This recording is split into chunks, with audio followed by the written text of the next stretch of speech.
Welcome to the Unitarian Universalist Church in Eugene. My name is Molly May, and my pronouns are she, her, and I'm this morning's worship associate. Today we lift up earth-centered and pagan spirituality with worship in a circle, followed by a MayPole celebration in the playground, as Rev Jen already said. If today is your first time with us, we are so happy that you have chosen to spend your morning here. Whomever you are, whomever you love, whatever your image of the holy, you are welcome here, and we'd love to get to know you. Right after service, you're invited to our welcoming room, which is in the south foyer, which I like to call the front door. Remember that this space is also for people who are not new. It's for everyone who wants to meet and greet someone they haven't met yet. Also, following the service, there will be several groups with information about their activities in the hallway out here. And for Zoom friends, the link to our visitor form is being dropped into the chat. Now let's take a minute to meet and greet our neighbors, especially those we don't know yet. And our children are going to lead us in calling the directions. Modern pagans sometimes cast circles to create sacred space. Because our sanctuary is already a sacred space, we don't need to cast a circle, but we can call the directions, the energies of the earth and sky. If you'd like to participate, you might wave to the direction as the children lead us. To the east, welcome, element of air, forces of wind and sky, powers of thought and intellect. Go ahead.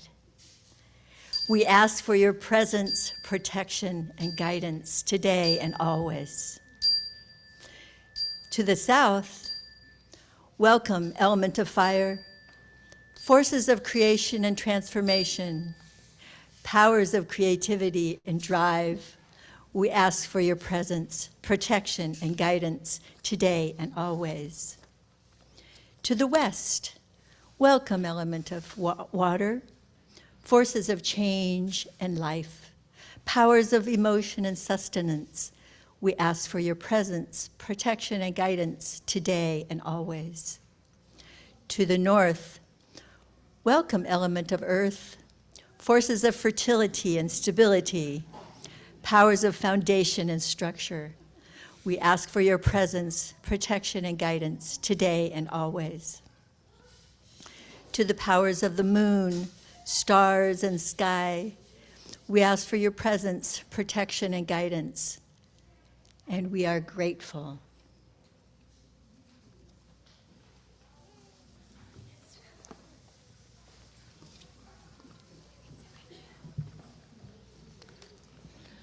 We light the chalice, the symbol of our Unitarian Universalist faith, with words from Starhawk, ecofeminist and neo-pagan scholar. We are all longing to go home to some place we have never been, a place half remembered and half envisioned we can only catch glimpses of from time to time. Community. Somewhere there are people to whom we can speak with passion without having the words catch in our throats. Somewhere a circle of hands will open to receive us, eyes will light up as we enter, voices will celebrate with us whenever we come into our own power. Community means strength that joins our strength to do the work that needs to be done. Our arms to hold us when we falter, a circle of healing, a circle of friends, someplace where we can be free. And now let's say together the words of our mission, which affirm our shared purpose. Empowered by love, we transform ourselves and serve our world. Let us take a moment to reflect upon this place where we gather. Our land acknowledgement is an act of remembering, act of repair, act of accountability, act of acknowledgement and atonement. Let us recall that this is the stolen ancestral land of the Chamala and Chifin brands of the Kalapuya people whose descendants still live among us. For time out of mind, indigenous people lived here in the Willamette River. maintaining the diverse oak savanna ecosystem through careful land management based on their deep understanding and sense of kinship with the world around them. White American settlers and colonizers decimated entire villages with disease, forcibly laid claim to the land, and brutally removed the Kalapuya people along with over 30 other tribes to what is now the Confederated Tribes of Ground Round and the Confederated Tribes of Siletz Indians. The attempts to destroy Native culture continued through the banishment of languages, broken treaties, and the separation of children from their families sent to boarding schools where children were abused and traumatized. Today, there are several ongoing efforts in our region to revitalize languages, restore land and water rights, cultivate indigenous arts and scientists, and re-establish the sovereignty of Native tribes. Let us who occupy these lands resolve together to dismantle the ongoing legacies of settler colonization. May we do our part to steward this land, and may we continue to strengthen our relationships with our indigenous neighbors.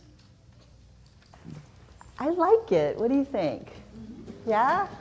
I do too. I like being able to look at you all, and you get to look at each other, right? And that's a really nice thing. My name is Jen Youngsun Ryu, and I'm the minister serving this wonderful congregation. I'm very happy to see all of you here today.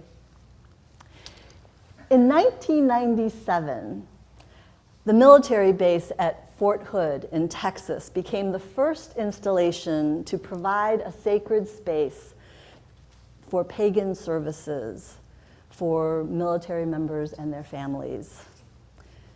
Slowly, and sometimes very painfully over the years, their religious identities have gained the respect they deserve.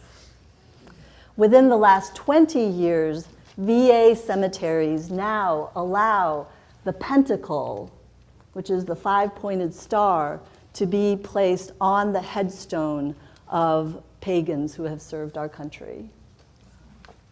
For decades now, we have seen a steady increase in the number of people turning toward earth-based and pagan spirituality.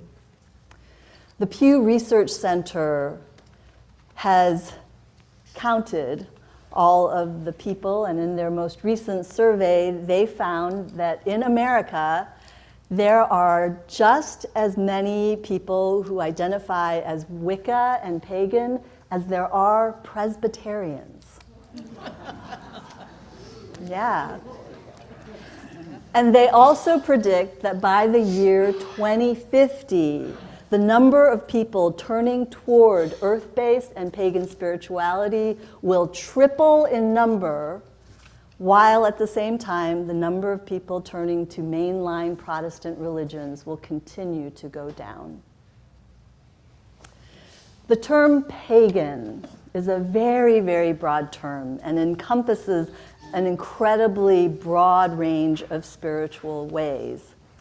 But the root of that word, paganus, refers simply to country people.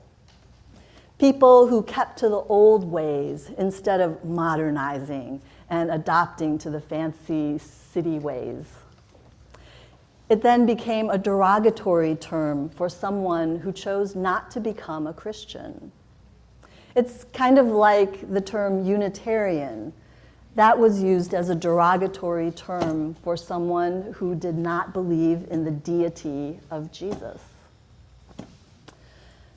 So one writer describes pagan as not an ideology, so don't call it paganism, but being pagan is more like a mass movement. And don't think of it as a tree with many, many branches. Think of it as an entire forest of diverse trees that have evolved over time into different, wonderfully diverse and interesting forms. Within our world of Unitarian Universalism, the rise of pagan spirituality came with the rise of women's leadership in our movement. So while white males have been in charge of the Unitarians and the Universalists since the 1800s, it wasn't until the late 1970s that women were finally formally recognized and acknowledged with the passage of the Women and Religion Resolution.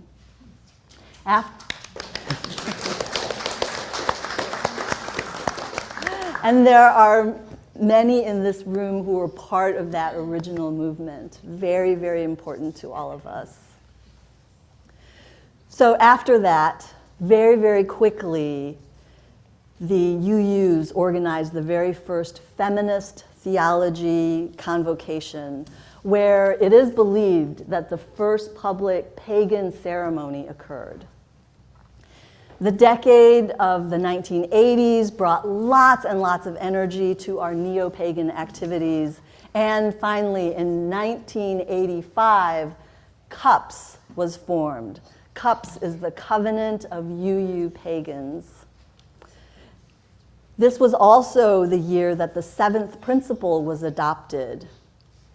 The seventh principle affirming the interconnected web of life of which we are all a part.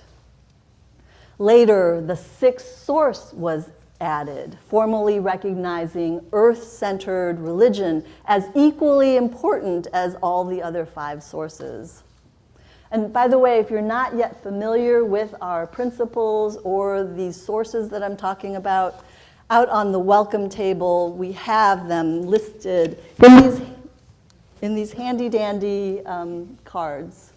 And so again, the welcome area is in our south hallway.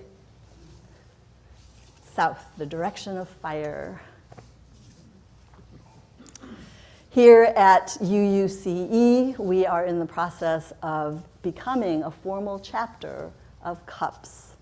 And you are welcome to join the Pagan Affinity group. Zephyr, do you want to raise your hand and say hello? Zephyr is one of the people helping to organize that group, and they've got a lot of really wonderful rituals, like the new moon ceremonies coming up. So thank you very much. This morning we're going to hear from 3 members of that group with their personal reflections on what it means to them to be pagan. So come, let our hearts be open to the mysteries of this abundant life. Come, let us worship together. My name is Barb Prentice, and I use the pronouns she and her. This is my journey to become a pagan. I grew up in a Swedish Lutheran family. I had a spiritual life as a child and felt a relationship with a loving Jesus. I found inspiration in my traditional Lutheran upbringing and my family and my church community. Unlike many UUs who speak of questioning the miracles in the Bible and doctrines of their churches, even as children, I accepted and believed it all. It wasn't until I got to college that I began to question what I had been brought up to believe. As I examined those teachings, I cast away the concept of original sin and the damnation of non-Christians preached by my Lutheran church. My sociology, philosophy, and even my religion classes opened up whole new worlds to me. By the time I left college, I was no longer a Lutheran, but not sure where I was headed. I explored the Quakers and other more liberal churches which were involved in social justice. But when God was mentioned, I could only picture Michelangelo's old white man. For a few years, I was without a church home. I knew that I was no longer a Christian, but so that when I was expecting our daughter, Sarah, I felt a need to find a church community once again. So in 1974, my husband and I joined a UU church. I immediately felt accepted and at home. This particular church held strongly to its humanist roots. Sunday services were more intellectually challenging than inspirational. For many years, I was willing to forego the spiritual life I had once known and allow my religious connection to be more cerebral and manifested in social action. Then came feminism and the UU curriculum, Cakes for the Queen. I was struck to imagine the divine as female. I had intellectually replaced a male god for a nebulous life force, but I had never emotionally disconnected from my need for a personal relationship with the divine.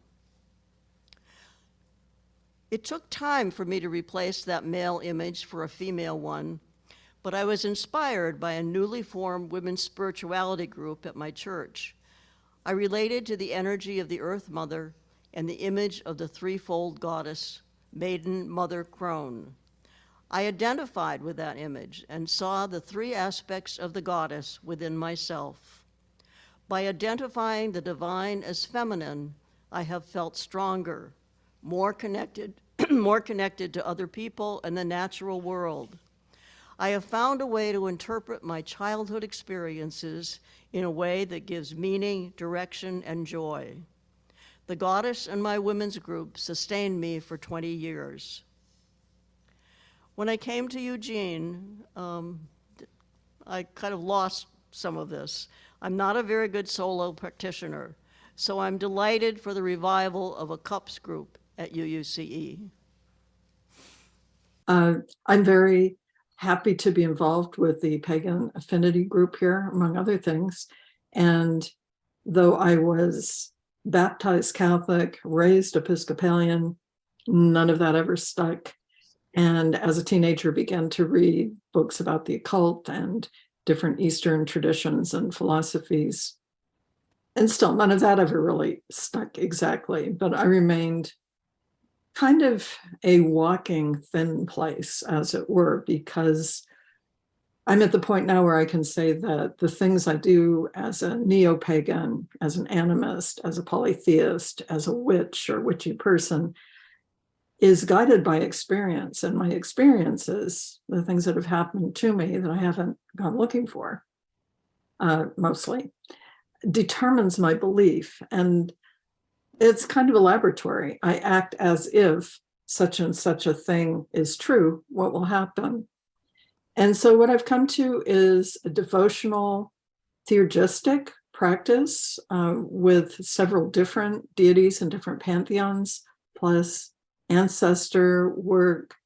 And but there's one figure in particular that I am working with consistently for the last several years, and it basically kind of oathed myself. And through the ritual of theurgy, I have invited this particular deity to indwell into a statue. So when we have altars and we make offerings to the different deities or spirits, it's really nice when you've actually got an indwelling figure here. The eyes are painted as part of the ritual to give sight. The mouth is painted as part of the ritual to give voice and to be able to consume the offerings, which in the case of Loki Lefegerson is usually sweets, donuts, like that, something flavored with cinnamon. But this gives me, I know this is a little strange, but these figures that I work with, they are not archetypes to me. They are not concepts. I don't blend them together as well. One goddess is like all the other goddesses. They're very distinct for me and individual, and they have agency. And a lot of what they do has nothing to do with what I'm doing with them. They're very independent. And it's great. It's collaborative. It's relational. And I think this is the thing that I get most of all out of these various neo-pagan type activities or feelings or laboratory tests of belief and experience, is that it is possible to be engaged not just with the vibrantly alive forces of nature, but also with spirit and spirit communities, and to be able to feel a part of that larger world. So thank you very much. And I appreciate the opportunity for being able to talk a little bit about this today. Thank you. That's good. Good morning. My name is Catherine Smith, and I want to thank this amazing community. You are just incredible, and you have given me such a warm welcome in this past year. I moved to the Northern California foothills in 1987 from Texas to start a small town family physician practice. And at the time, medicine was a way to serve the divine in every person. But there was a strong alternative community there, and I soon entered the circles of women who studied the goddess, the old religion histories, and the mysteries of old sacred stories and myth, and who collectively, as men and women, honored the cycles of the year and the sacred energy of the landscape. My own service as a priestess in that community, and I hope now, is a form of prayer in conservation for the environment, in activism for the equality of women, and in the community, and in poetry for inspiration and in service to the poor. My personal work has deepened my love for the energy and the beauty of the earth, its creatures, and this amazing cosmos we live in. I was ordained as a priestess of Isis as part of my work, and I feel that as a bard or as a priest or priestess is to be a witness to truth, to wisdom, and the beauty in this life and all beings. In the rain chants of the Hopi, in our healing prayers for the living and in the dying, and in the sacred mysteries of songs and writings of every sacred culture, I find spirit and transcendence. Thank you so much for all of your contributions to creating this circle, to creating this holy sacred space for Beltane, and we hope to see you out on the playground in a few minutes. We extinguish this flame, but not the light of truth, the warmth of community, or the fire of commitment.